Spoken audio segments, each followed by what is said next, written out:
Good evening and welcome to ITV News. This is Monday night's calendar. Hello there, thanks for joining us. Here are tonight's main stories. Worrying times. Farmers speak out after the world's first ever case of bird flu in sheep was confirmed here in Yorkshire. I was just totally shocked. I didn't think it could transmit to sheep and cattle, but it shows it can do. If we got it and we had to cull that bit, we'd have to give up. Spiralling cost of care, the families needing to find hundreds of pounds extra every week as loved ones move from council to privately run homes. From £850 odd a week to £1,306 a week is an absolute joke. I know life's not fair, but this really isn't fair.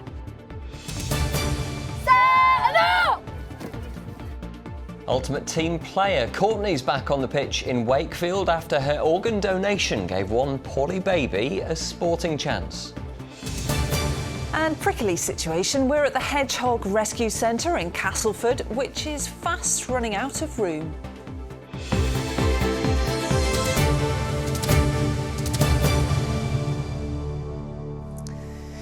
Good evening. We start with a worrying development for farmers across our region. The world's first case of bird flu in sheep has been found in Yorkshire, according to the UK's chief veterinary officer. Well, the exact location of the farm hasn't been revealed, and it's understood the infected animal has been humanely culled, with strict measures put in place to prevent the spread of the disease. Martin Fisher has spent the day on another farm near Selby, and Martin, they have a particular reason to be worried there, don't they? That's absolutely right, Michael. Behind me are Lincoln long wool sheep, and they're a rare breed, and they've been brought back from very small numbers just a decade ago by the farmer here, Peter Ellis, to about 800 now. And the fear is, though, that if bird flu came to this farm, it could decimate the breed, forcing them to be culled, taking them back to extinction levels from which they might never recover. For Peter Ellis, his Lincoln Longwool sheep are his pride and joy. He's won awards for breeding them from shows up and down the country. But today's news of an outbreak somewhere in Yorkshire has come as a further blow to an already embattled industry. Yeah, very concerned. It's like the blue tongue. It set off in one place and spread down the whole east of the country.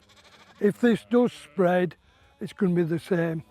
Bird flu, also known as avian influenza, has jumped species before, an outbreak hitting dairy cows in the USA. But this is the first time it's jumped across to sheep. I was just totally shocked. I didn't think it could transmit to sheep and cattle, but it shows it can do. But I put it on my Facebook and everybody's putting on concerns about it.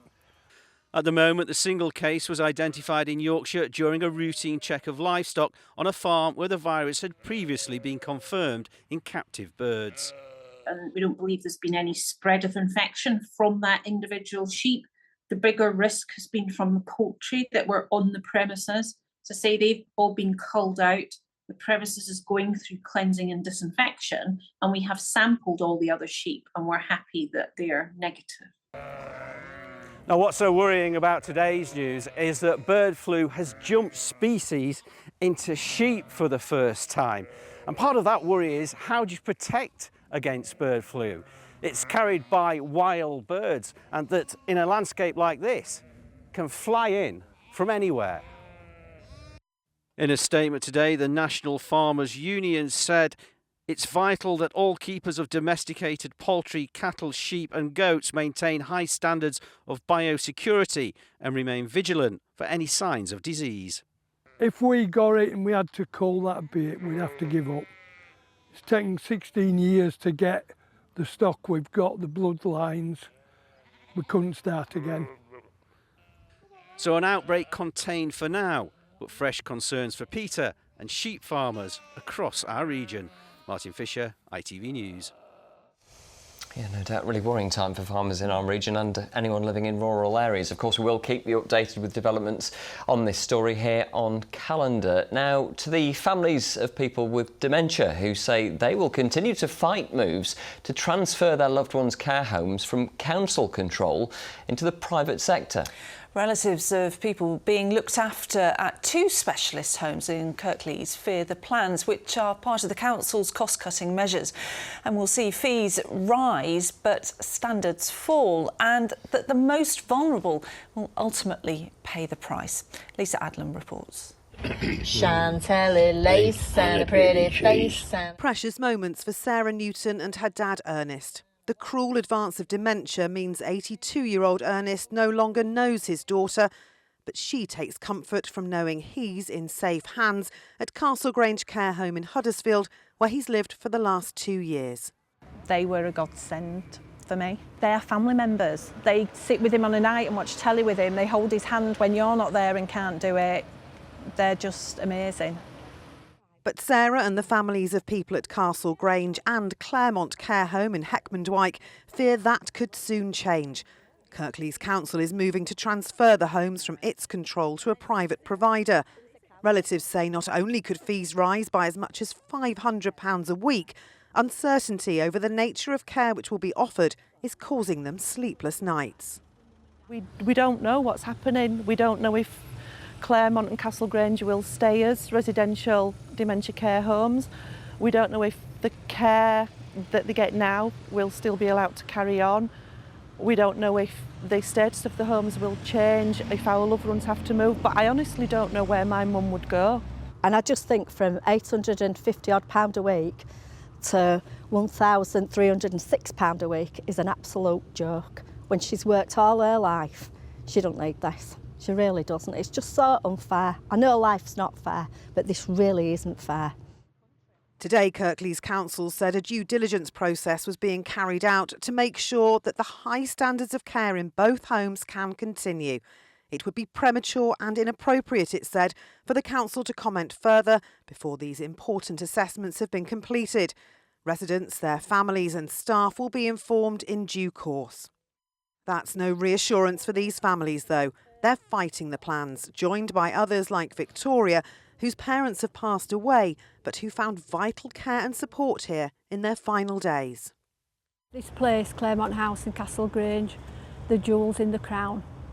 This place, the kindness, the care, the compassion they showed both mum and dad and myself are just unbelievable, and it really would be sad if it was privatised.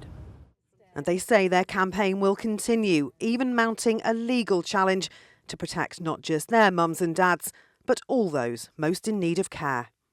Lisa Adlam, ITV News, Heckmondwike. OK, you're watching Monday Night's Calendar with Lara Rostron and Michael Billington. Thanks very much for being with us. Still to come before 6:30. Spike in demand, how this hedgehog rescue centre in Castleford is appealing for help because it's running out of room for these little guys. And signs of spring continue to emerge across the region, come rain or shine. But what is the forecast for the rest of the week? All the detail a little later on. Thank you, Kerry. Let's get some more news from around our region now. And a man with a fetish for women's shoes who raped and murdered a woman in her own home in Wakefield could be granted a move to an open prison. Christopher Farrow forced his way into the home of Wendy Speaks in 1994. He tied her up and made her wear blue mule shoes before raping and stabbing her to death.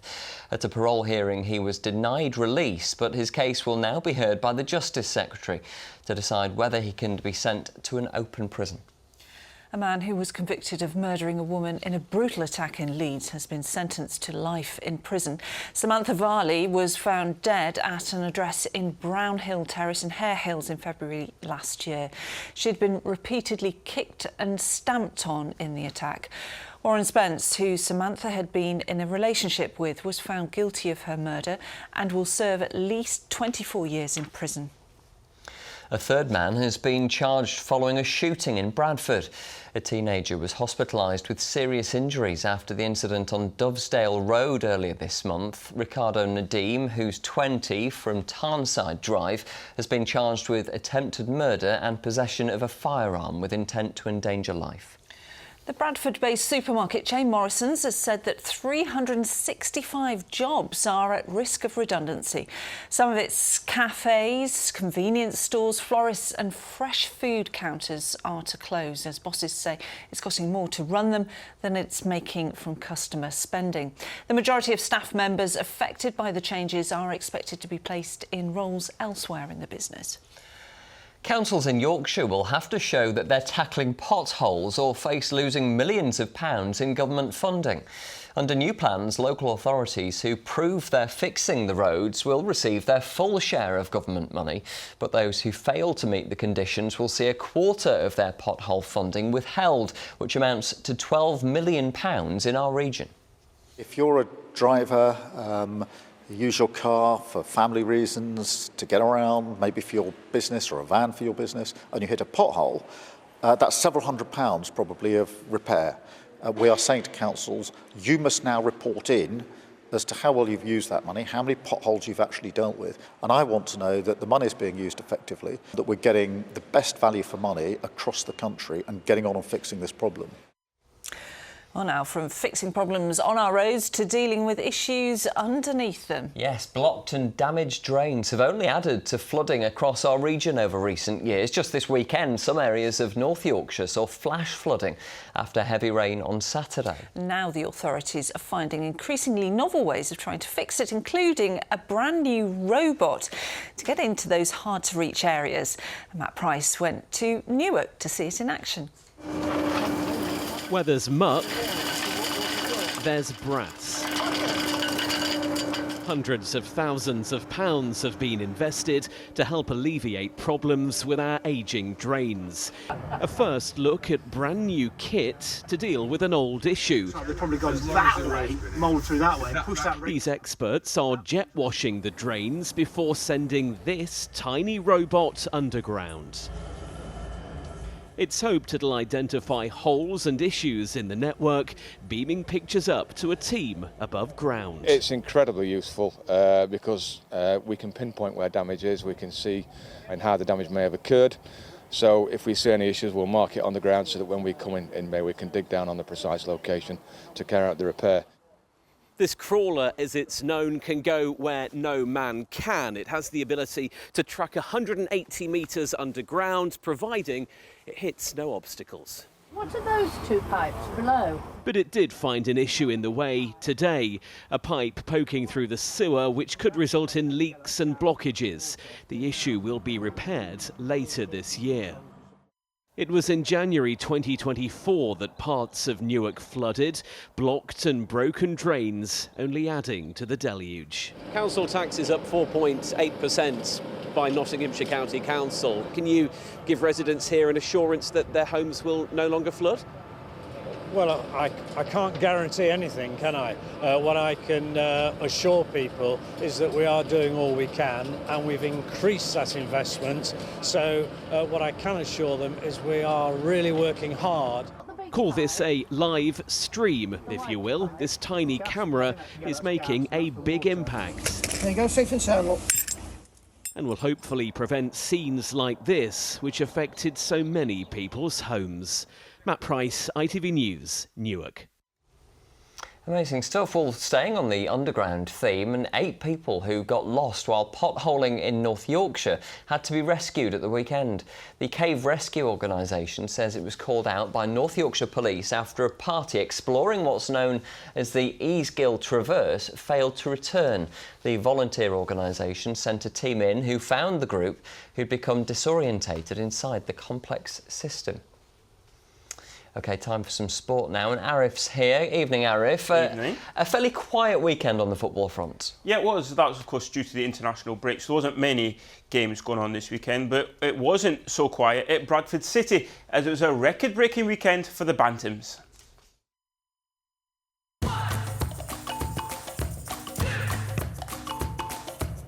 Xero Accounting Software sponsors ITV Regional Sports Report. A new club record of over 23,000 fans packed into Valley Parade on Saturday afternoon to watch Bradford City take on Colchester. And they didn't leave disappointed, as 2 goals from Callum Kavanagh and George Lapsley and the Bantams a 4-1 win. Bradford are now just a point behind League Two leaders Walsall. They were our only winners, as elsewhere Barnsley put an end to their 3-game losing run. They had a last-minute goal from Jonathan Lewis to thank for an equaliser against Cambridge. A Millwall fan has been handed a 3-year football banning order and ordered to pay more than £400 in fines for tragedy chanting.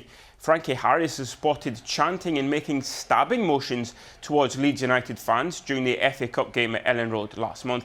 It's believed he was making reference to the deaths of Leeds fans Chris Loftus and Kevin Spate, who were murdered in Istanbul 25 years ago. As Wakefield Trinity women's player Courtney Evans returned to the field after major injury. Thankfully, she didn't suffer an ASA injury. She actually donated part of her liver to save a baby's life. And before she helped Wakefield trounce Halifax yesterday, she sat down to tell me why she became a live donor. Playing her first game of rugby league just 5 months after major surgery. In October, Courtney Evans underwent a 10-hour operation as she donated 25% of her liver to a baby boy she's never met. Because I'm down as like a blood donor, white blood bone cell, white like plasma and everything, I'm down pretty much for anything that I can to donate. So to me, I just saw an organ as another thing. I've always been the type that if I can give it and I'm able to give it without sacrificing myself too much of a loss, then I'll happily give it. Due to rules around patient confidentiality, Courtney doesn't know the baby boy she saved, but has started the long process to potentially meet the family. I sent them a card and a token of a gift and stuff to them. I've got one coming in the post to me as well that got posted out this week.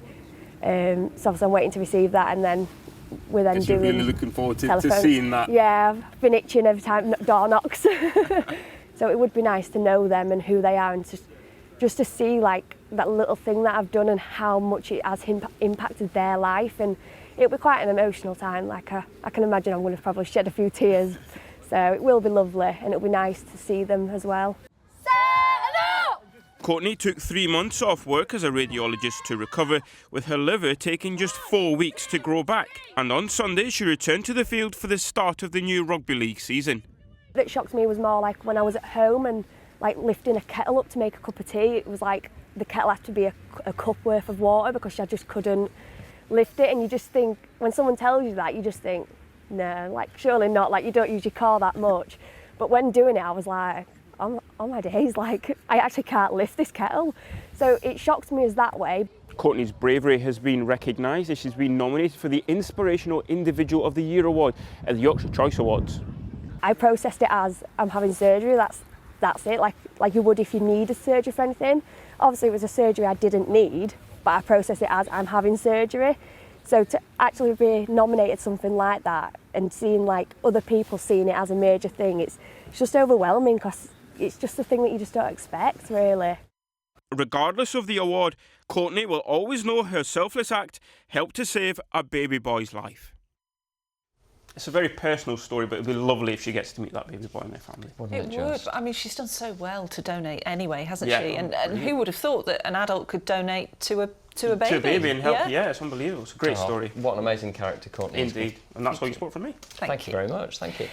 A Wakefield artist has been nominated for a global award for his work. 50,000 people headed to the Ferrens Art Gallery in Hull to see the Are We There Yet exhibition by Jason Wilshire Mills. The pieces explored Jason's experiences as a disabled person. The exhibition has now been shortlisted for a Museum and Heritage Award. Looks amazing, doesn't it?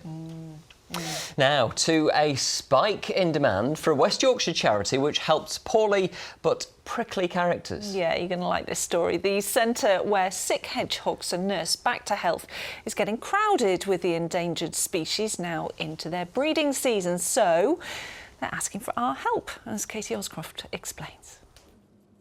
Rosie was born in this rescue centre. She was hand-reared when her mum died.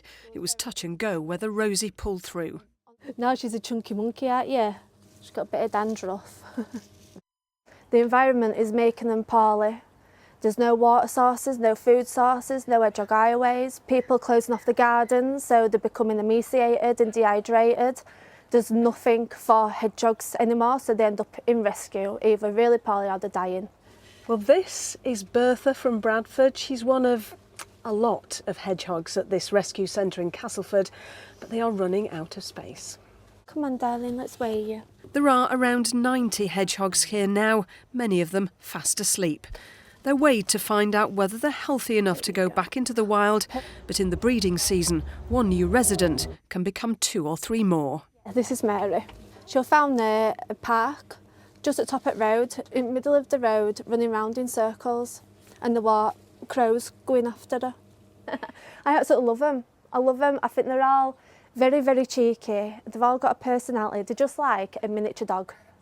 And they're just so lovely, and we need them. We do need them in those gardens. Right now, we need shipping containers or porta cabins, because we do have land, like temporary land that we can have for 25 years, and all we need is shipping containers up onto that land, transform them and build a big rescue to save thousands of hedgehogs. This is Lily. She came in because she had a burst abscess on the side of her face. We put her out in the garden when she were all healed to test whether she was blind. So we'll be trying again to see if she is blind. And if she is blind, then she'll be living within the rescue forever. The hope is that Bertha, Mary, even Rosie with her dandruff will one day get the confidence to go back into the wild, even if Lily has to stay. Shall we put you back? Yeah, we'll put you back. You can have something to eat, can't you? But more hedgehogs keep coming, and so a new, bigger home would mean there's room for them all. Katie Oscroft, ITV News, Castleford. Poor old Rosie and her dandruff. I know, well, poor old Rosie being described as a chunky monkey on the telly. I mean, we know the camera adds a few pounds, don't we? But poor Rosie, I hope she's not watching. They are lovely, aren't they, Absolutely Kerry? love that. Did you see what the name of hedgehog number 1 was called? No. Noodle. Noodle the hedgehog. Brilliant stuff there. Loads of signs of spring, aren't there? And things coming out of hibernation and emerging. And I mentioned toads last week. These are the frogs, definitely spawning there. A few extra frogs on their way in Denby Dale. A big thank you to Paula Greenwood for the shots. This was this morning at Harden Reservoir in Dumford Bridge. We had a great start, plenty of sunshine. A big thank you to Sandy. And also this was this afternoon. Phil Simpson of Harrogate says, can you show this picture that I took this afternoon in Burnsall? There you go, Phil, that is your photo. So yes, it was nice today, wasn't it? I like to call it a sunshine sandwich. We were basically in between cloud to the southeast and this cloud to the north and west, and it will unsettle things a tiny bit as we head into tonight, but nothing like the weekend. Did you appreciate, or did you experience, I should say, the downpours on Saturday? Sheffield, for example, 20 millimetres within just a few hours, and that's a third of the month's worth of rain. Of course, it's falling on dry land, so we had some localised flooding. Up until Friday, just Friday of last week, we had 14% of the March rainfall for South Yorkshire, and by this morning, 46%. So, yeah, it will change things a little bit over the week. We've got a little bit of rain on, but hopefully not as downpoury as we had at the weekend. Here's your forecast. Today's forecast: seafood and sugar cube towns. TUI sponsors ITV Yorkshire Weather.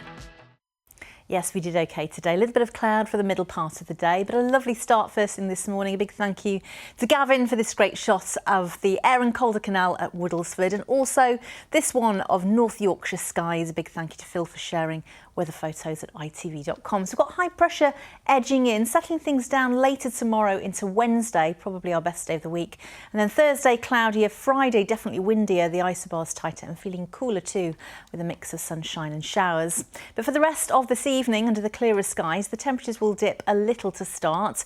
But as the night wears on, the cloud builds from the north, and we've got a weakening weather front sinking south and eastwards. It will bring some showery outbreaks of rain, potentially with a few heavy pulses and some low cloud hugging the hills as we head into the early hours. We're pretty much frost-free, with temperatures, if anything, rising a little bit for the second half of the night. 5:57 and 6:28 are your sun times for tomorrow. That weather front still sinking southwards first thing tomorrow, but quite quickly, and any low cloud should lift, but we're left with A fairly cloudy afternoon, certainly for parts of South and East Yorkshire. I think North and West Yorkshire will get the best of the brighter skies and the sunshine. And the sunny spells, still well above the average for the time of year. It's now looking at 11, the average for late March, and we're looking at 14s or 15s tomorrow with a light, mostly northwesterly breeze. Could be a touch of frost in rural shelter and some fog patches as we head into the early part of Wednesday, but high pressure giving us a settled day with plenty of sunshine. More cloud around after some early rain on Thursday, and then cooler, breezier with sunshine and showers for Friday. TUI sponsors ITV Yorkshire Weather. Brilliant, and I love it that you made up a special word for us as well. It was a Keza-Goza-ism. Should we go for it again? Rewriting the Not as downpoury. There we go. I hate it when it's too downpouring. It's terrible, isn't it? Thank you, Kerry. Thanks for watching. You're back later, aren't you? I am, 10:30. See you then. Bye-bye. Bye-bye. Bye.